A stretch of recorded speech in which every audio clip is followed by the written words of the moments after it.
क्या बिस्मिल्लाह। ओके जी, the topic is universal genetic codes. Gene is actually a complete length of one protein information. एक gene में एक मुकम्मल प्रोटीन की इंफॉर्मेशन होती है. और हमें पता है कि proteins are made up of many amino acids. Okay, when proteins are made up of many amino acids, so how the gene look like? अब एक जीन जो है वो किस तरह का हमें नजर आएगा. यकीनन हमने इस पर पिछले टॉपिक में डिस्कशन की हुई है कि हर एक डीएनए मॉलिक्यूल जो है, एक डीएनए मॉलिक्यूल, उसमें hundred and thousands of proteins की इंफॉर्मेशन होती है. और एक इंफॉर्मेशन, एक प्रोटीन की इंफॉर्मेशन वाला जो पीस है ना जी, वो है जीन. अब ये मैंने एक और डायग्राम जो है वो आपके लिए यहाँ पर एडजस्ट की है. ठीक है जी, इसको भी हम देखते हैं. और ये हमारा जेनेटिक कोड आ गया, ये प्रमोटर, और ये आ गया हमारा जेनेटिक कोड टेबल. ये देखें. अब ये डीएनए का मॉलिक्यूल एक आपके सामने है. ठीक हो गया जी. अब इस मॉलिक्यूल में जो है वो ये एक जीन है. अब इस जीन में बहुत सारे जो है वो जेनेटिक कोड्स हैं. और याद रखें कि एक जेनेटिक कोड जो है, it is made of three nucleotide. हर एक जेनेटिक कोड जो है वो तीन न्यूक्लियोटाइड से मिलकर बना हुआ होता है. ठीक हो गया. तो जब एक जेनेटिक कोड जो है वो तीन न्यूक्लियोटाइड से मिलकर बना होता है तो एक जेनेटिक कोड एक अमीनो एसिड के लिए है. ठीक है, मैं एक और आपकी सहूलियत के लिए डायग्राम यहाँ पे ऐड कर रहा हूँ. इस डायग्राम को देखिए कि डीएनए मॉलिक्यूल नजर आ रहा है आपको. और हमने ये पढ़ लिया कि डीएनए जो है उसके पास इंफॉर्मेशन है और द प्रोटीन्स.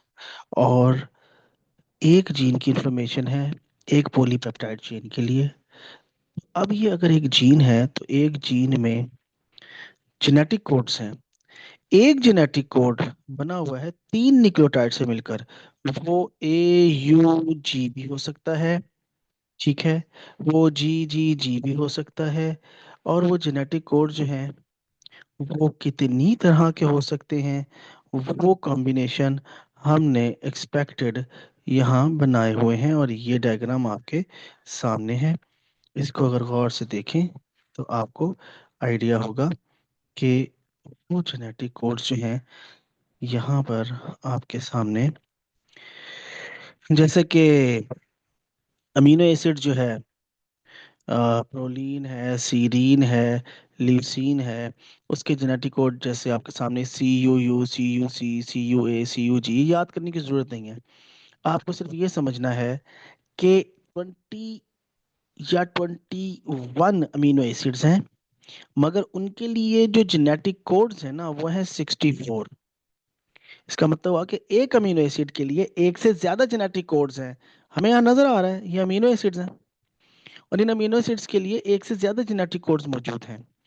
अगर किसी जीन में ये इनमें से कोई एक जेनेटिक कोड होगा, फॉर एग्जांपल जैसे GCU, GCC, GCA, GCG, तो फिर एलानिन लगेगा. वो अमीनो एसिड एलानिन के लिए जेनेटिक कोड्स हैं चारों. ठीक है. अब मेरा एक क्वेश्चन है आपसे. अगर एक प्रोटीन जो है, गौर से सुनिएगा, इसे थोड़ा सा ट्रिकी है, ये क्वेश्चन आता है. एक प्रोटीन जो है उसमें है 100 अमीनो एसिड्स, तो उसमें जेनेटिक कोड्स कितने होंगे? सर 100 होंगे. डेफिनेटली, बिल्कुल ठीक. 100 जेनेटिक कोड्स होंगे, क्योंकि एक जेनेटिक कोड एक अमीनो एसिड के लिए है। लेकिन अगर ये क्वेश्चन इस तरह से हो कि 100 अमीनो एसिड्स के लिए कितने न्यूक्लियोटाइड्स हैं होते हैं, तो फिर थ्री क्या आंसर हंड्रेड होगा? 300 होना चाहिए ना। बिल्कुल 300 बिल्कुल होंगे। सही बिल्कुल है। ठीक है। तो ये बात आपको समझ आ गई, और ये बात भी आपको समझ आ गई होगी कि जेनेटिक कोड्स जो हैं, जो टेबल आपके सामने है, अब मैं इस टेबल को बहुत ज़्यादा बड़ा कर रहा हूँ, क्योंकि हमें इसकी अब ज़रूरत नहीं, इसकी ज़रूरत है। इसमें कुछ अहम बातें आपके साथ तो इसका करनी। रीजन क्या है? मतलब एक अमीनो एसिड मतलब बना सकता है, मतलब तीन या चार अमीनो एसिड ऐसे क्यों हो हमारे पास अलग अलग? नहीं, एक प्रोटीन अमीनो एसिड मतलब वो जी जेनेटिक कोड जेनेटिक तीन कोड्स, जेनेटिक कोड्स के कॉम्बिनेशन इतने क्यों हैं? क्यों है? हाँ जी। वो ये है कि आप ये देख रहे हैं कि जेनेटिक कोड जो है ना, वो मिलकर बना हुआ है 3 न्यूक्लियोटाइड से। ठीक है। अब यहाँ पर लेबल भी कैसे उन्होंने किया हुआ है, first base of codon, genetic code को कोडॉन भी कहते हैं, and third base of codon. ये टेबल जो है ना, ये बेसिकली मैथमेटिकली बनाया गया है, और देखा ये गया है कि पॉसिबल कॉम्बिनेशंस कितने हो सकते हैं। और जब रियलिटी में देखा तो इतने ही कॉम्बिनेशन थे, बल्कि इससे ज्यादा हैं। अब आप ये देखिए, ये जो यू है ना, इस यू को इससे मल्टीप्लाई करेंगे, इससे करेंगे तो यू यू यू आ गया। फिर इस यू को इस यू से मल्टीप्लाई करेंगे और फिर सी से करेंगे तो यू यू सी आ गया। इस तरह ये टेबल जब जनरेट हुआ तो 64 कॉम्बिनेशंस बने, और नेचर में भी हमें एक से ज्यादा कॉम्बिनेशन से कॉम्बिनेशन मिलते हैं एक अमीनो एसिड के लिए। ठीक है ना? तो अब ऐसा क्यों है? ऐसा इसलिए है कि हर सिस्टम जो अल्लाह ताला ने बनाया है, उसमें बैकअप है, कि अगर एक चीज खराब हो जाए तो दूसरा उसकी जगह लेकर काम चलाता रहे। तो ये बैकअप के तौर पर जेनेटिक कोड्स हैं उसी एक अमीनो एसिड के लिए, कि अगर म्यूटेशन हो जाए जेनेटिक कोड, हम कह देते हैं जी ल्यूसीन का सी यू सी था, सी यू यू की वजह म्यूटेशन की वजह से सी यू सी हो गया, लेकिन फिर भी ल्यूसीन ही लगेगा। तो अल्लाह ताला ने मिनिमम चांसेस रखे हैं कि कोई डिफेक्ट आए। तो आपने याद रखना है 64 कॉम्बिनेशन है, और जो य- याद प्रॉपरली करना है वो आपने ये रखना है कि ए यू जी मैथनिन एक अमीनो एसिड है, ये उसका जेनेटिक कोड है, और हर जीन की इब्तदा में स्टार्टिंग कोडॉन जो है वो AUG ही होता है। और आपको क्या याद रखना है? आपको स्टॉप कोडॉन्स याद रखने हैं, UAA, UAG, UGA। ये 3 स्टॉप कोडॉन है, जहां पर ये लगे होंगे तो फिर आगे प्रोटीन बनने का अमल स्टॉप हो जाएगा, जिसको हम पढ़ना है हमने ट्रांसक्रिप्शन और ट्रांसलेशन में। तो स्टार्ट कोडॉन आपको याद रखना है, और स्टॉप कोडॉन्स याद रखने हैं, MCQs में ये क्वेश्चंस आते हैं। ठीक है जी। मैथ्यून जी। मैथ्यूनिन तो वो है ना, अनएक्टिव प्रोटीन है ना, अनएक्टिव अमीनो एसिड है ना। मैथनीन क्या है? अनएक्टिव अमीनो एसिड है ना, मतलब ये एक प्रोटीन को जो है अनएक्टिव रखता है एंजाइम्स को जैसे। मेथोनिन स्टार्टिंग है, मैं और ये प्रोटेक्शन के लिए लगता है। तो इसको जब रिमूव करते हैं तब कोई चीज एक्टिव हो जाती है, इंसान जी जैसे जी, वो एक्टिव हो बिल्कुल जाता है। बिल्कुल, हाँ जी, ऐसे ही है, ये और प्रोटेक्शन। सर ये जो हम कोडॉन बन रहा है ये बनता कैसे है? मतलब स्ट्रैंड भी ये सेम साथ होने चाहिए जैसे AUG है, ये साथ बिल्कुल। होने चाहिए, ये अलग भी हो सकते हैं? ना ना, AUG एक जेनेटिक कोड है ना, 3 न्यूक्लियोटाइड का। भाई 3 न्यूक्लियोटाइड से मतलब मिलकर ये एक साथ जेनेटिक कोड होंगे या। जी। स्ट्रैंड में, ये तो तीनों साथ होंगे ना, एक ही हाँ लाइन हाँ, में होंगे ना? बिल्कुल। 5 to 3 AUG, हो या 3 to 5 हो, साथ ही होंगे ना AUG। बिल्कुल बिल्कुल। ये बॉन्ड नहीं कर सकते एक दूसरे के साथ, कॉम्प्लीमेंट्री बेसिस तो नहीं है। ये तो mRNA का सीक्वेंस है ना AUG, इसका कॉम्प्लीमेंट्री tRNA के पास होगा। उसको भी हम करते हैं प्रोटीन सिंथेसिस के टॉपिक में। हाँ, तो मैं मतलब कहना चाहता हूँ कि ये तीनों जो होंगे ये एक ही स्ट्रैंड में होंगे, A फिर U एंड फिर G। Exactly exactly. ऐसे होगा। ऐसे ही होगा। एंड सर इसकी फिर जो बेसिस होंगी, इसकी हम्म। कॉम्प्लीमेंट्री बेसिस होंगी, वो नहीं बना सकती ये प्रोटीन, या ये अमीनो एसिड नहीं बना सकती? नहीं यार, वो इसकी कंप्लीमेंट्री जो है ना, वो टीआरएनए के पास होती है भाई।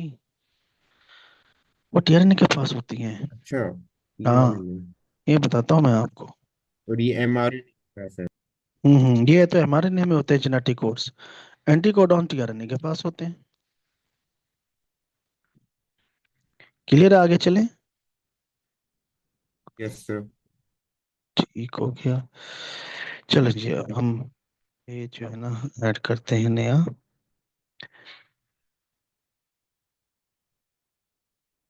कहाँ गया भाई? चले,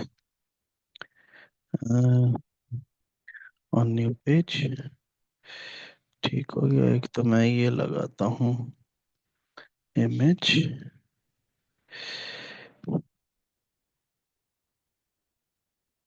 ये इमेज आ गया आपके सामने।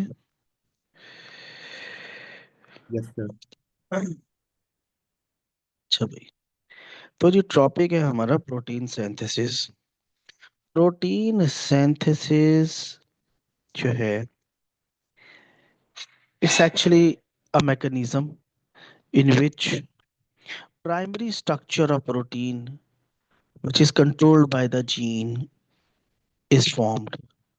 और genes जो हैं, these are present in the nucleus, and genes, DNA, remain within the nucleus, but its genes copy travel from nucleus to the cytoplasm, where it attach with the ribosomes and synthesize the proteins. तो जनाब, protein synthesis एक ऐसा process है जो होता है nucleus में और साइटोप्लाज्म में। इसके दो स्टेप्स हैं। एक का नाम है ट्रांसक्रिप्शन और एक का है ट्रांसलेशन। ये आपके सामने है ट्रांसक्रिप्शन। तो ट्रांसक्रिप्शन में होता क्या है? ट्रांसक्रिप्शन जो है, ये वो प्रोसेस है जिसमें जो जीन है, उस जीन की कॉपी बननी है डीएनए से, in the form of mRNA. ठीक है। और एमआरएनए की वो जो एक्चुअली स्ट्रैंड बना है, जो कि कॉपी है जीन की, उसने जाना है साइटोप्लाज्म में। तो ट्रांसक्रिप्शन का आगाज कैसे होगा? वो ट्रांसक्रिप्शन स्टार्टेड, वो देखिए। सबसे पहला स्टेप है इनिशिएशन। इनिशिएशन में क्या होगा? डीएनए का एक बहुत बड़ा मॉलिक्यूल है। उस मॉलिक्यूल में सिर्फ उस प्रोटीन की इंफॉर्मेशन, जिस प्रोटीन की जरूरत है, उसका जो जीन है, सिर्फ उसके जीन को ही उतनी ही जगह पर एक एंजाइम आकर लगेगा। और वो एंजाइम लगने के बाद उस जगह को ओपन करेगा। आप देख रहे हैं कि यहाँ पे भी डीएनए जो है वो क्लोज है, यहाँ पे भी डीएनए अपनी उसी फॉर्म में है। वो एक पर्टिकुलर जो जीन है जिसकी कॉपी बननी है, सिर्फ वही ओपन हुआ है। और वो जगह जहां पर वो एंजाइम आकर लगता है, उसको कहते हैं प्रमोटर साइट। ठीक है जी, यहाँ मेंशन नहीं है। वो जगह यहाँ होगी और उसका नाम होगा प्रोमोटर साइट। तो प्रमोटर साइट पर आकर वो अटैच हो जाएगा और वो एंजाइम 5 to 3 डायरेक्शन मूव करेगा तो इसके दोनों स्ट्रैंड्स ओपन हो जाएंगे। तो ये है इनिशिएशन, ये है स्टार्ट ऑफ द ट्रांसक्रिप्शन के एक स्पेसिफिक पॉइंट पर, जिसे प्रमोटर साइट कहते हैं, उस जीन की स्टार्टिंग, उस प्रमोटर साइट पर आकर एक एंजाइम का अटैच होना। हेलिकेज है यकीनन वो, जो आकर 5 to 3 डायरेक्शन मूव करेगा और इसको अनवाइंड करेगा। और फिर इस प्रमोटर साइट पर ओपन होने के बाद आरएनए पॉलीमरेज अटैच होगा।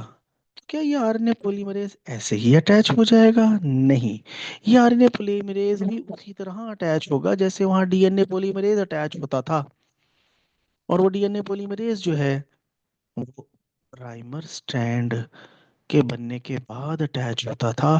तो यहाँ चूंकि आपकी बहुत ज़्यादा डिटेल इन्वॉल्व नहीं है, लेकिन आप जहन में रखें कि यहाँ पर भी प्राइमर स्ट्रैंड बनेगा और प्राइमर स्ट्रैंड पर आरएनए पॉलीमरेज आकर अटैच होगा और वो 5 to 3 डायरेक्शन मूव करता हुआ कॉम्प्लीमेंट्री बेस पेयरिंग करवाएगा एक्टिवेटेड न्यूक्लियोटाइड्स की। मतलब कि जो अब ये दो स्ट्रैंड्स बने हुए हैं, ये भी एक इंटरेस्टिंग बात है। ये दो स्ट्रैंड्स बने हुए हैं। अब इन दो स्ट्रैंड्स में एक को हम सेंस स्ट्रैंड कह रहे हैं और एक को एंटी सेंस कह रहे हैं। एमआरएनए फॉर्म हो रहा है on anti sense strand of DNA. तो ये स्ट्रैंड जो डीएनए का है जिसके कंप्लीमेंट्री बेस पेयरिंग पर एमआरएनए बन रहा है, इस स्ट्रैंड डीएनए के स्ट्रैंड का नाम है एंटी सेंस स्ट्रैंड। ठीक है जी। और जो डीएनए का ही दूसरा स्ट्रैंड है वो सेंस स्ट्रैंड कहलाएगा। अब ये बड़ी इंटरेस्टिंग बात है, इसको जरा सुनिए। मैं पहले एंटी सेंस स्ट्रैंड यहाँ पे आपकी सहूलत के लिए बना रहा हूँ, दिखा रहा हूँ। यहाँ पे बेस पेयरिंग है ATGC, CT A। अब जब बनेगा mRNA इसका कम्प्लीमेंट्री, तो वो ए के अगेंस्ट आ जाएगा UACGGAU।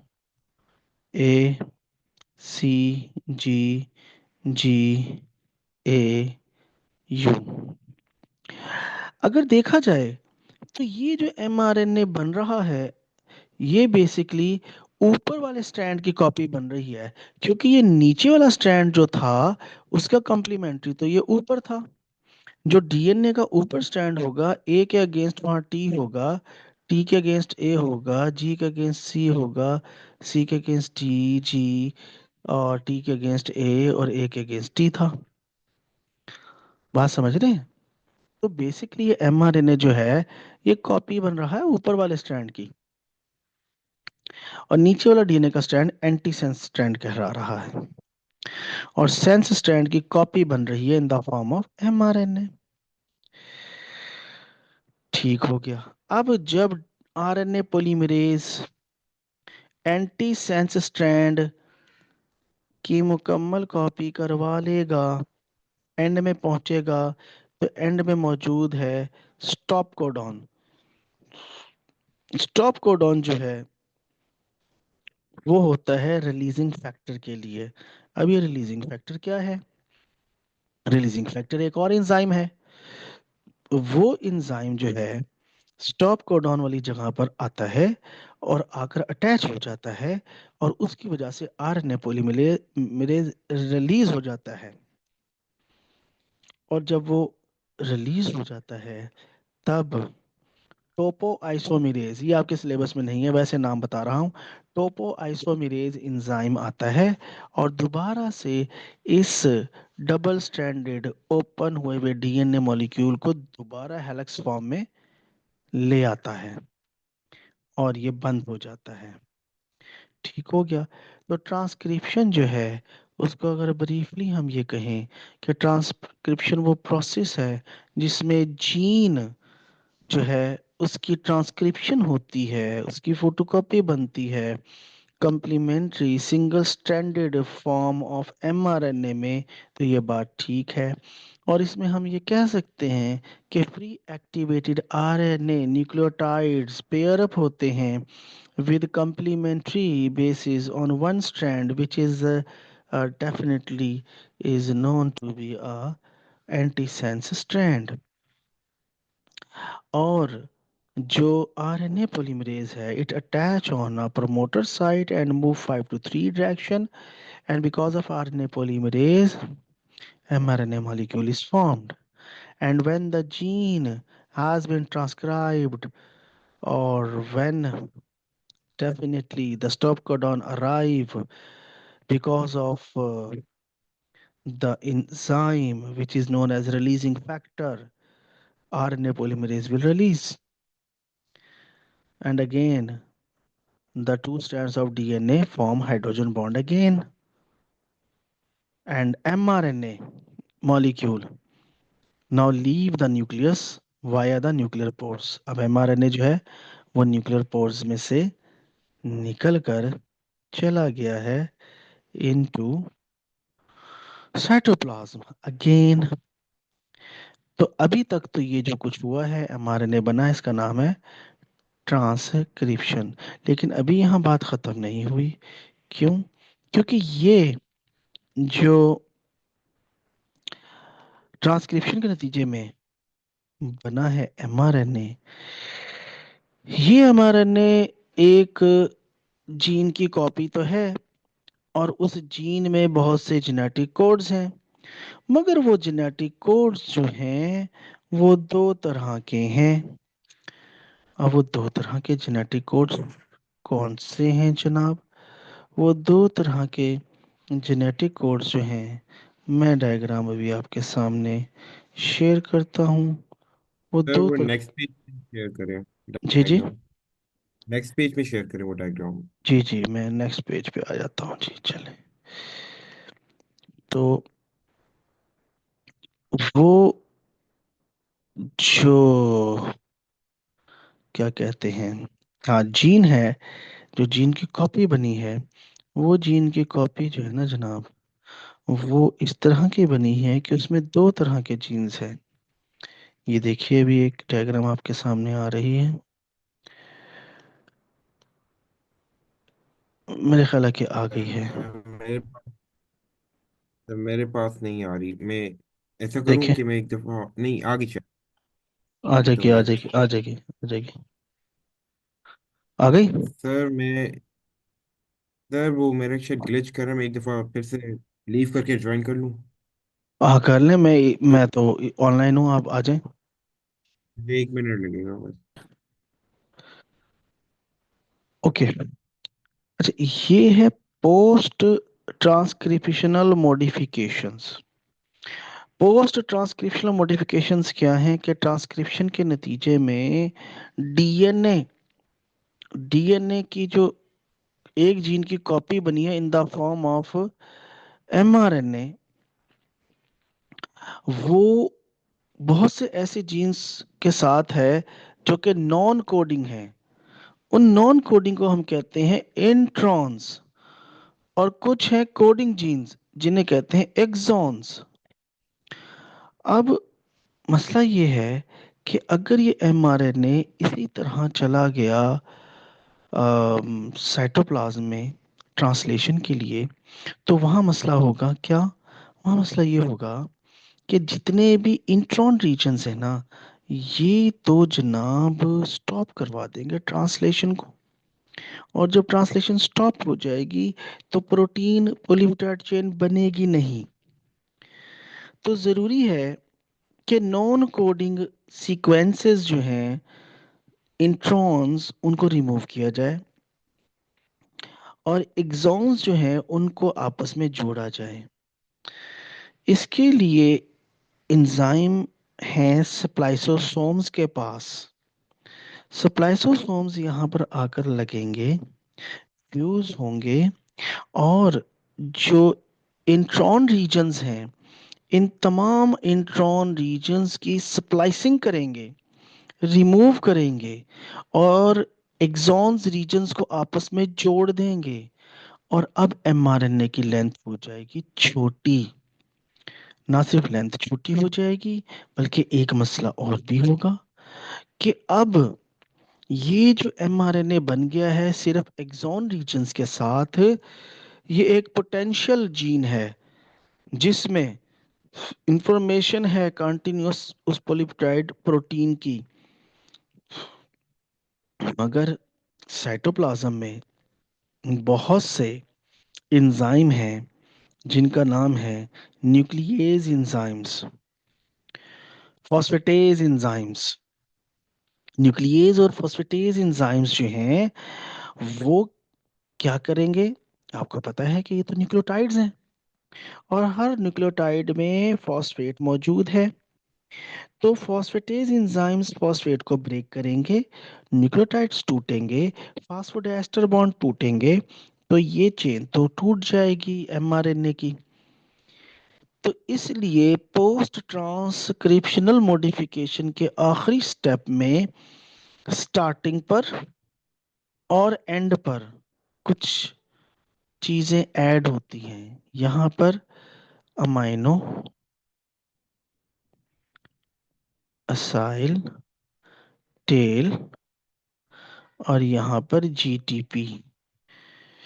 हेड और टेल प्रोटेक्ट हो जाते हैं क्योंकि आपको पता है कि कोई भी इंजाइम लगेगा वो 5 to 3 डायरेक्शन मूव करेगा। तो बेसिकली जो स्टार्ट में प्रोमोटर साइट है, जो स्टार्टिंग एरिया है, स्टार्टिंग कोडॉन है, उसको कवर कर दिया जाता है जीटीपी के साथ। जीटीपी हेड और अमाइनो एसिड टेल जो है वो लगकर, मतलब अमाइनो एसिड लगकर टेल को कवर कर लेते हैं। अब कवरिंग आ गई है हेड और टेल पर। अब ये एमआरएनए बड़ी आसानी के साथ न्यूक्लियस से निकलकर न्यूक्लियर पोर्ट से होता हुआ साइटोप्लाज्म में जाएगा। कोई भी इंजाइम दरमियान में आके नहीं लग सकता, स्टार्ट में लगेगा। तो जनाब अब ट्रांसलेशन के लिए एमआरएनए तैयार है। ठीक है जी। तो ट्रांसलेशन जो है उसको हम इंशाल्लाह कल स्टार्ट करेंगे। और आज आप जेनेटिक कोड ठीक हो गया, और transcription, initiation, elongation and termination और पोस्ट ट्रांसक्रिप्शनल मॉडिफिकेशन जो है इसको गो थ्रू करेंगे। ठीक है ना। कल हम ट्रांसलेशन को करके पोस्ट ट्रांसलेशनल मॉडिफिकेशंस कवर करेंगे, और उसके बाद इस चैप्टर में आखिरी टॉपिक रह जाएगा हमारा, जो कि होगा जेनेटिक कोड का। ठीक है जी। तो जेनेटिक कोड के बाद फिर हमारे ये चैप्टर्स ख़त्म हो जाएंगे और हम करेंगे स्टार्ट जो है वो ट्रांसपोर्ट इन प्लांट के टॉपिक से। ठीक है जी।